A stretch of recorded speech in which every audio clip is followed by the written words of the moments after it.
¿Qué tal? Buenas tardes a toda la comunidad de YouTube.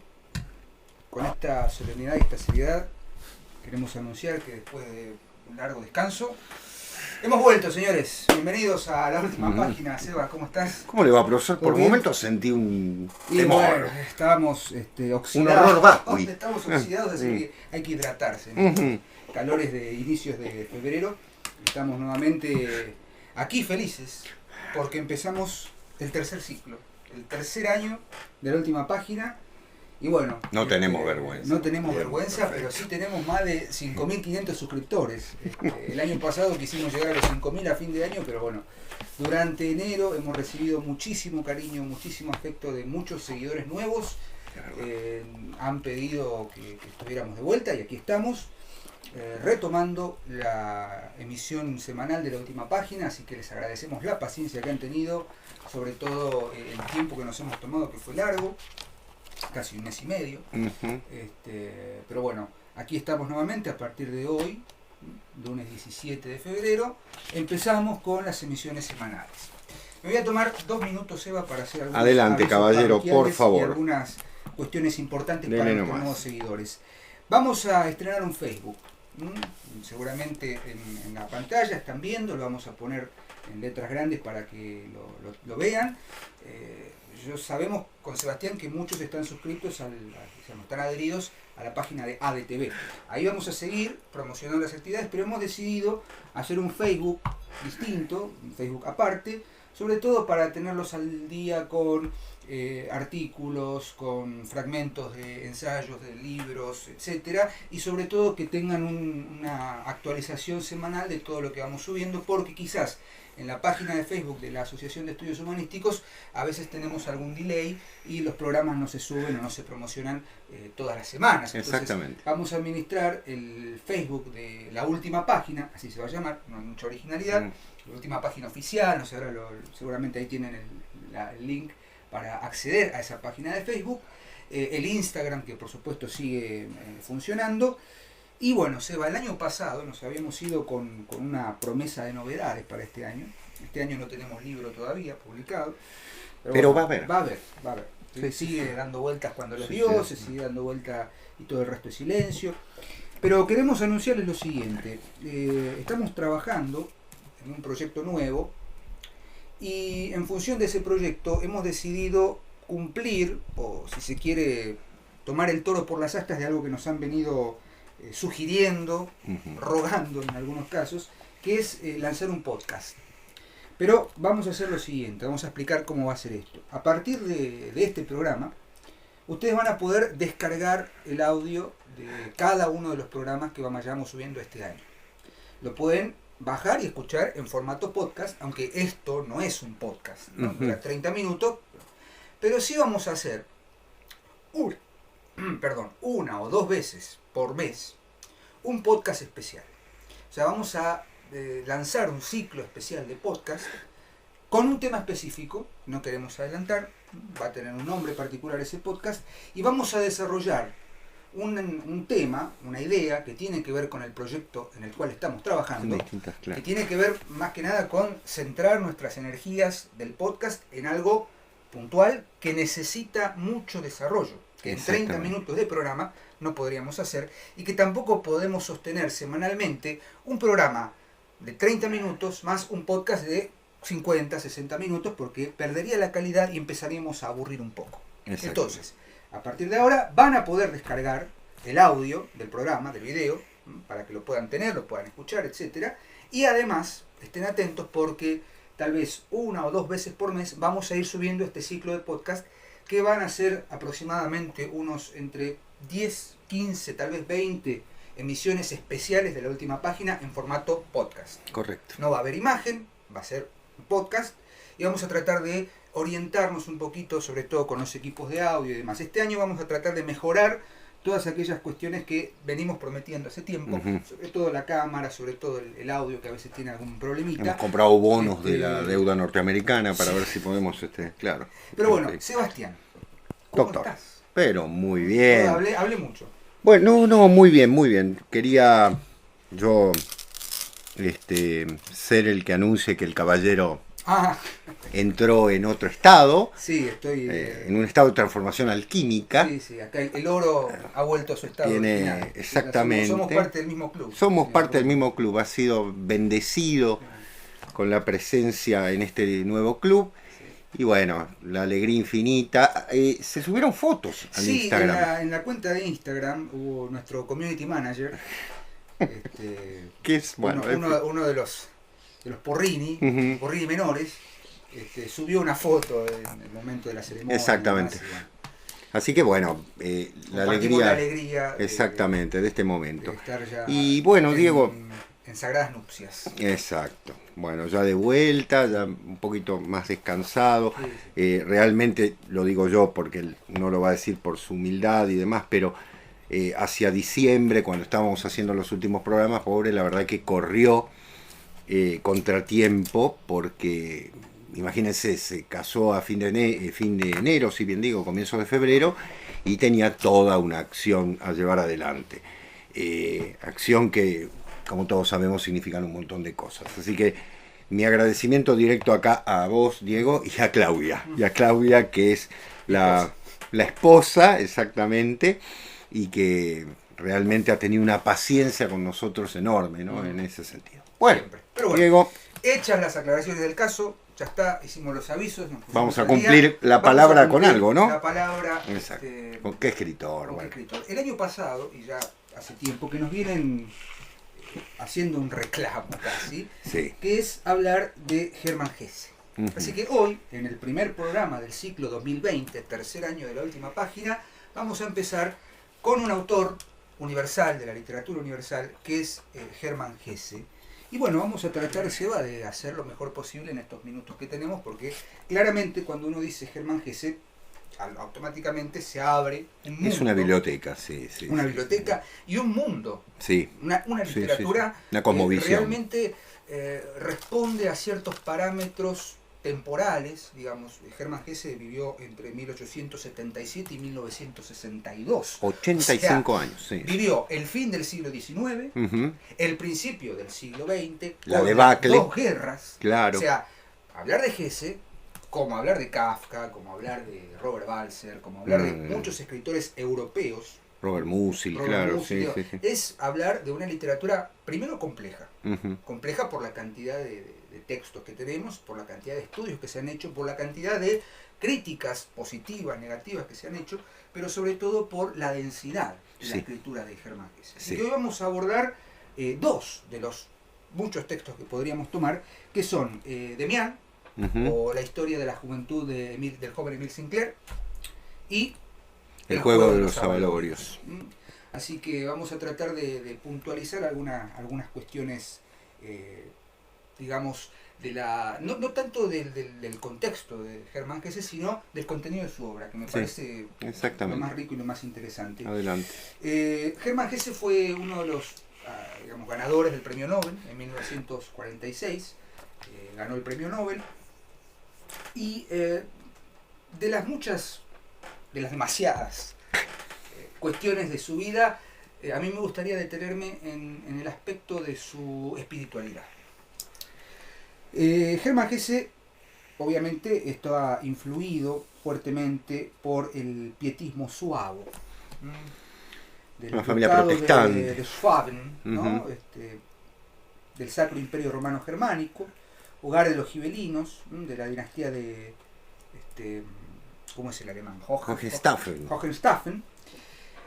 Y esa primera formación espiritual lo lleva hacia un cristianismo un poco particular, sobre todo un cristianismo muy influido por el gnosticismo y sobre todo por el psicoanálisis junguiano, ¿no? Entonces, ¿qué vamos a tener en la novela Demián del año 1919? Qué momento, ¿no? Después de la guerra. Después de la guerra. Cuando hablamos del Demián de Hermann Hesse, tenemos que tener en cuenta lo siguiente. Es una novela que la crítica o, digamos, la historia de la literatura puede definir como una novela de iniciación, una Bildungsroman. Exactamente, como dicen los alemanes, claro. Alemanes, ¿no? Una novela de construcción, en la que se construye, en la que hay un pasaje, una novela de pasaje, una novela de iniciación, como lo es, por ejemplo, The Catcher in the Rye, de Claro. Faulkner, o de- el Cazador Oculto, el Guardián entre el Centeno, ¿no es? Sí, exactamente, pero no es de William Faulkner, Perdón, tío, de Salinger. de Salinger, muy bien. Perdón a los lectores, estamos oxidados. Yo me siento ya nos vamos a todavía. activar. Digo, es una novela de iniciación, pero lo particular o lo interesante de Demián es que además de ser una novela de iniciación en el sentido de que hay un pasaje de la niñez, adolescencia a la adultez narrada en primera persona por Emile Sinclair, protagonista de esta historia, un joven que vive continuamente en un dualismo, que ahora vamos a mencionar un poco a qué nos referimos con el dualismo. No solamente está narrada en primera persona, no solamente, como bien decía, es una iniciación a la vida adulta, sino también que es una iniciación y un retorno, por eso es lo interesante del Demián, es un retorno a una iniciación espiritual. La anécdota es muy simple, digamos, el argumento de la novela es la historia de las distintas vicisitudes que vive Emile Sinclair, narradas por él mismo, desde su adolescencia hasta un momento en el que él pasa a la vida adulta, que es cuando va a la guerra. Y sobre todo, sus pensamientos sobre distintos aspectos, por ejemplo, sobre la muerte. Y algo fundamental, todo el tiempo, como decía anteriormente, la novela desarrolla una serie de dualismos. Sí. Y que eso justifica lo que decíamos anteriormente respecto de las relaciones que hay entre la escritura de Germán Hesse, o por lo menos la escritura del Demián, y el gnosticismo. Sobre todo el dualismo gnóstico, la figura del demiurgo. El año pasado dedicamos un programa al gnosticismo, si quieren pueden ir a hacer algún recordatorio de los aspectos fundamentales. Pero, ¿quién es Emile Sinclair? Emile Sinclair es un... ¿Cómo decirlo, Seba? Es un ser de luz. Un ser que vive, lo dice él mismo, entre dos mundos. El mundo de la luz, el mundo de la oscuridad. El mundo de la luz es el mundo de la familia. Que por otra parte es el ser humano para claro, los gnósticos. Es el ¿no? dualismo. Todos, propio exacto. La luz es el bien, la oscuridad es el mal. Y en un momento de su historia se encuentra con un compañero de colegio, Cromer, Franz Cromer, que lo lleva al mundo de la oscuridad. ¿No?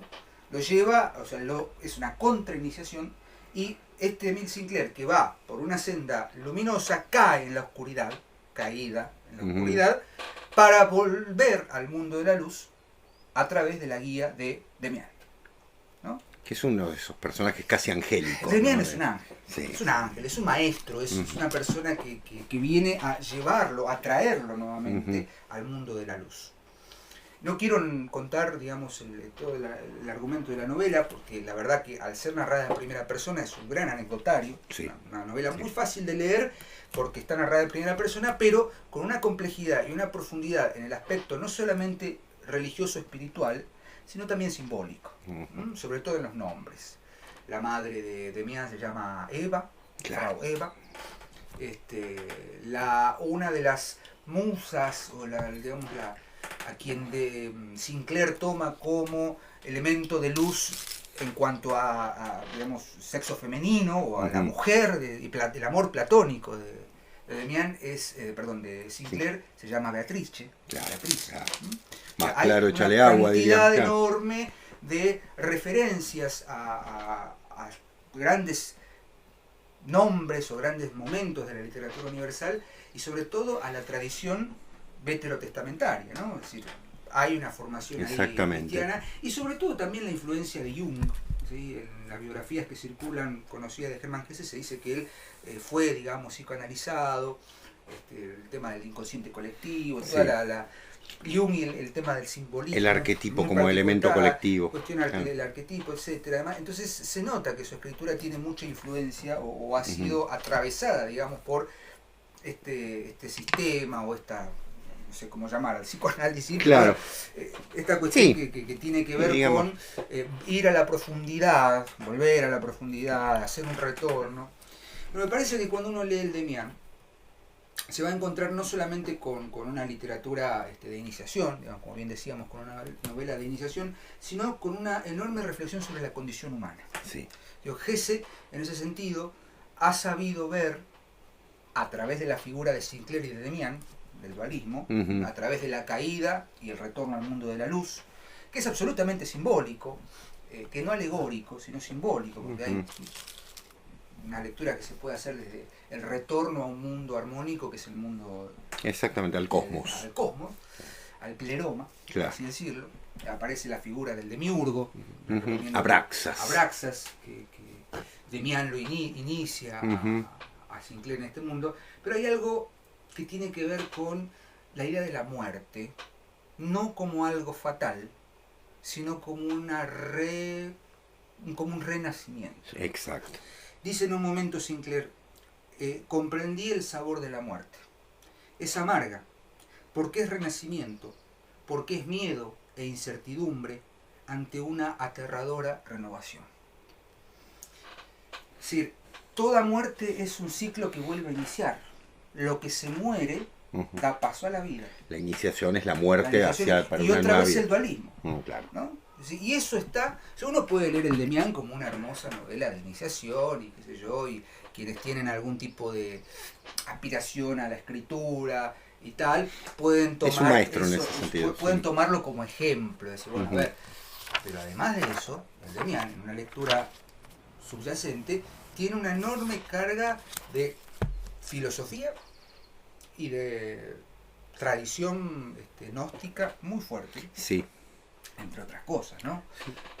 Subrayo lo que decís porque es verdad. El final de la novela. Claro. El final de la novela, que no voy a contar, tiene esa carga enorme. Hay toda una metáfora respecto del ave que nace del huevo. Claro. Y sale al mundo. La El transformación. huevo es el mundo, la transformación, la transmutación. Exactamente. Es decir, algo que cambia de estado totalmente. Sí. Y eso es el pasaje. El dualismo no solamente es entre el mundo de la oscuridad y el mundo de la luz, sino entre el mundo de la infancia, el mundo de la adultez, el mundo vital, el mundo del pasaje al mundo de la muerte, etc. De lo profano a lo sagrado. Profano a lo sagrado y viceversa. Sí. ¿No?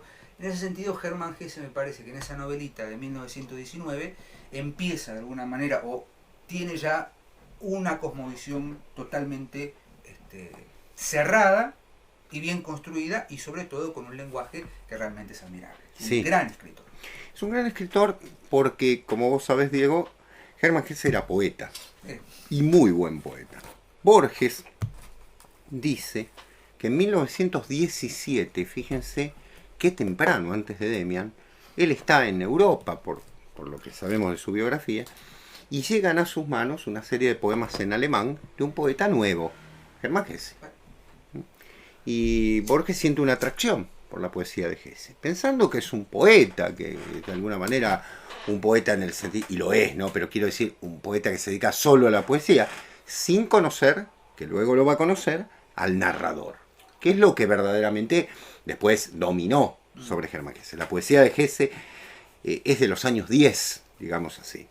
Y hay una edición en castellano, yo la recomiendo, sobre poesía alemana del siglo XX, hay una selección de poemas, editado por Fausto hace muchos años, en una versión bilingüe muy interesante. Retomando lo que dice Diego, del gnosticismo y de la dualidad, Diego, antes de ir al juego de los avalorios, fíjate vos que hay una particularidad en Hesse. Muchas novelas tienen una duplicidad de personajes centrales. Demián, ¿no? y Sinclair, Narciso y Golmundo, Siddhartha y Ananda. ¿Sí? Siddhartha, otra de sus novelas más conocidas, que viene a novelizar de alguna manera lo que es cierta vida de Buda, porque no es exactamente, pero en ese sentido. Y Narciso y Golmundo, ¿no? Los dos mundos, los dos, digamos así, si se me permite, las dos facetas del ser humano, lo más dionisíaco, lo más apolíneo, si lo queremos desde el punto de vista griego, como un complemento. Es decir, en muchas novelas de Hesse, el personaje central no es uno, son dos, ¿sí? O sea que lo que dice Diego, yo lo avalo plenamente, el gnosticismo, ¿no? Esa idea de lo duplo en el ser humano como una aparición fundamental de la completitud del ser humano. Estamos en caída, la caída pleromática, diríamos, ¿no? Pero en una caída en la que hemos perdido algo. Y en muchos casos, Hesse lo manifiesta desde el punto de vista de esas parejas, ¿sí? Metafísicas que vienen a trabajar. Y ¿cómo decirlo? No me sale la palabra ahora, dicotómicas. Dicotómica, como el signo lingüístico. Exactamente. Bien. No empecemos por No, empecemos por favor, tan temprano. Ya sí, yo, en fin, vamos al juego de los avalorios. El juego de los avalorios es, me atrevo a decir, después de haber leído la novelística de Hesse completa, es la novela más difícil. La extensión lo... Sí, la extensión lo indica. Narciso Golmundo es de la misma extensión, pero creo que el juego de los avalorios... El Demian es muy breve. Hay otra novela de iniciación del anterior, de 1904, que es Bajo las ruedas, Unterrat, que también tiene un problema. Paréntesis importante. Adelante, caballero. No confundir el Demian de Hesse con el Demian del sinvergüenza de Jorge Bucay. Bueno. Jorge Bucay, charlatano, sinvergüenza que anda dando vuelta por ahí, que ya no está más, por suerte, en los medios, va a pasar un helicóptero. Sí, tiene un libro que se llama Recuentos para Demian. Claro. Es una vulgaridad absoluta, así que Claro. eso nada más quería. Sí, No tiene nada que ver el Demian de Hesse con el Demian de... ¿Cómo podemos, digamos... No puedo decir malas palabras. No. Imagínense... Sí. Muchas palabras de nudo. Muchas palabras en Bien. un esferudo. Claro.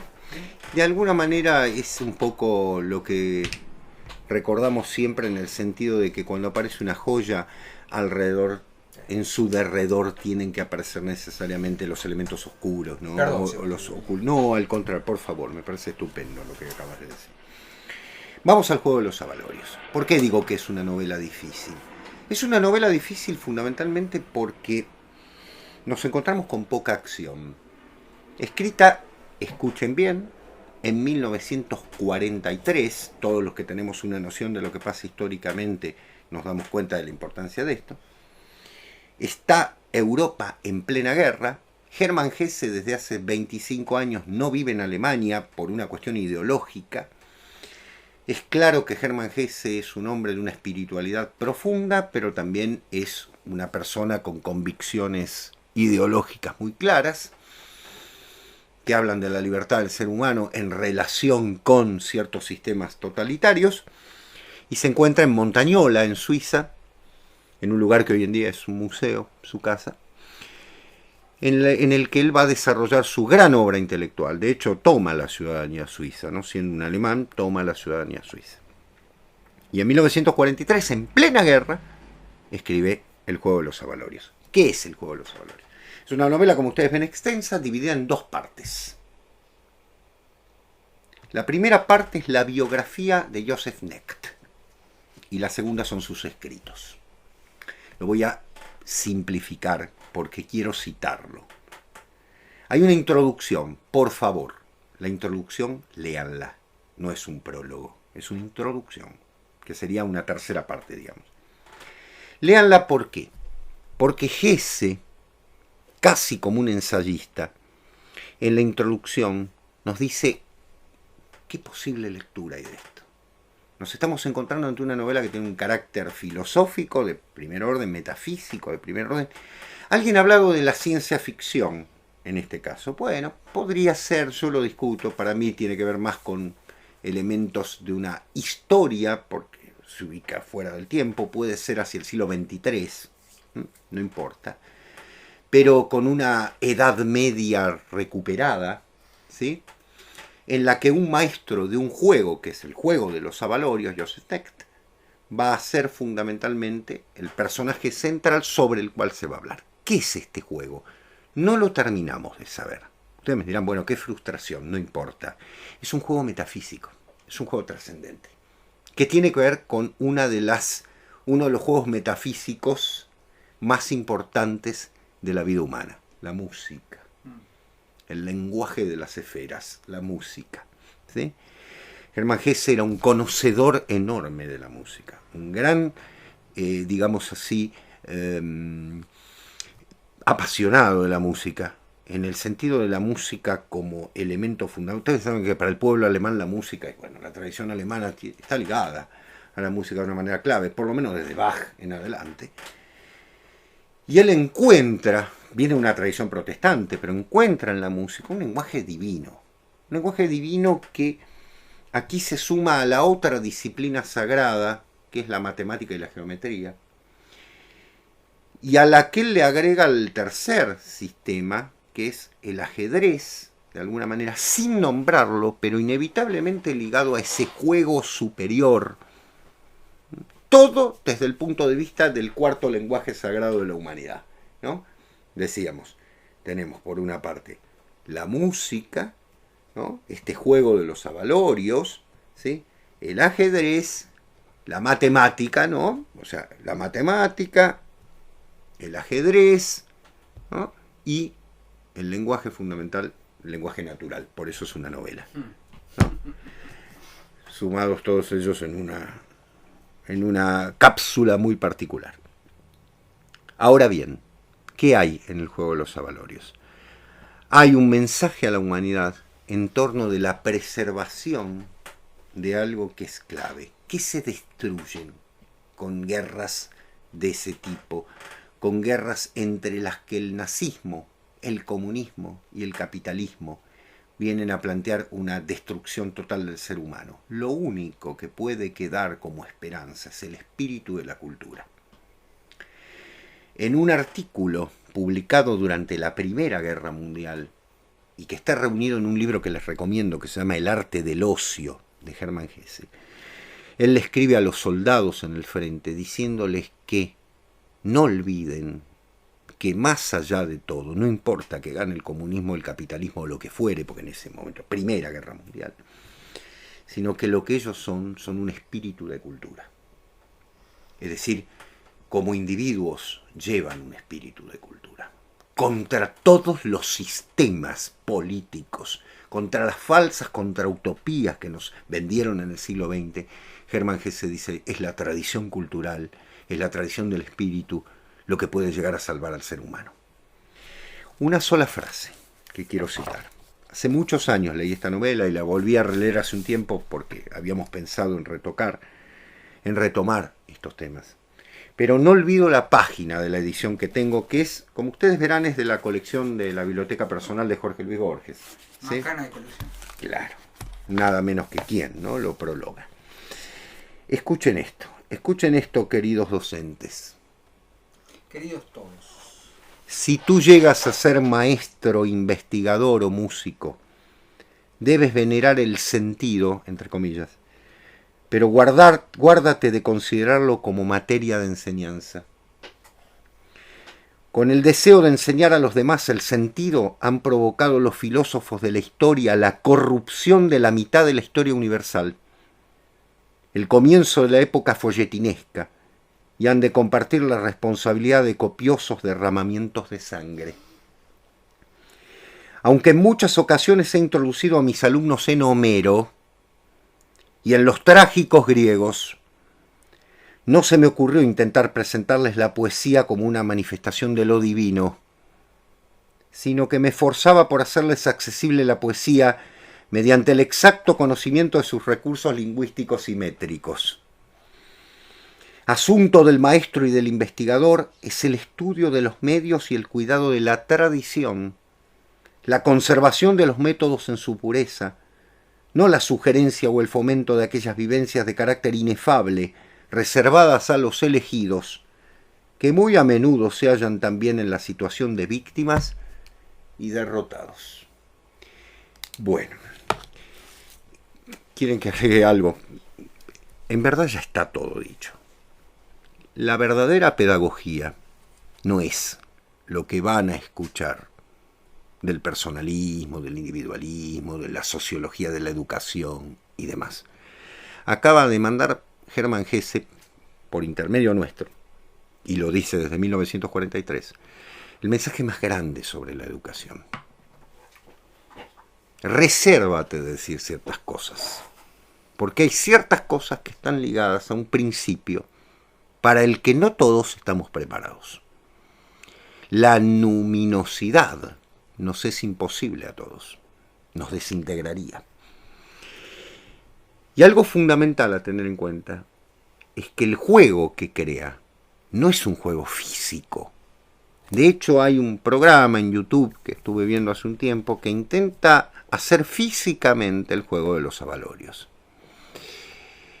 Y valga decir que termina siendo un enorme ejercicio grotesco de lo que plantea Hermann Hesse. Porque el ejercicio máximo de la matemática, del lenguaje, del ajedrez, del juego de los avalorios, de la música, no está en lo físico, está en otra dimensión. Y esa dimensión es la que él quiere trabajar. Cuando Hermann Hesse publica esta novela, otro grande de la literatura alemana, Thomas Mann, también exiliado en esos momentos, le dice: nos acabas de dar la novela del siglo. Bienvenidos al tercer año de La Última Página. Como siempre vamos a estar acá el próximo lunes. No hay nada más que decir. Seba, como siempre, Gracias a vos. un placer. Lo mismo. Nos vemos el próximo lunes. Estén atentos a las novedades. Creo que nos vamos con algo para masticar. Exactamente. Quiero destacar lo que queda es la cultura. Lo que queda es la cultura. Y la lectura de literatura. Así empezamos, así que ya marcamos una línea. Gracias por estar ahí, gracias por la paciencia. Seba, como siempre, un placer. Lo mismo, Diego. Lo mismo. Estar en tu biblioteca y seguir con ustedes compartiendo un nuevo año de La Última Página. Nos vemos el próximo lunes y, como siempre decimos, a seguir leyendo. Exactamente. Adiós, gracias. Chao.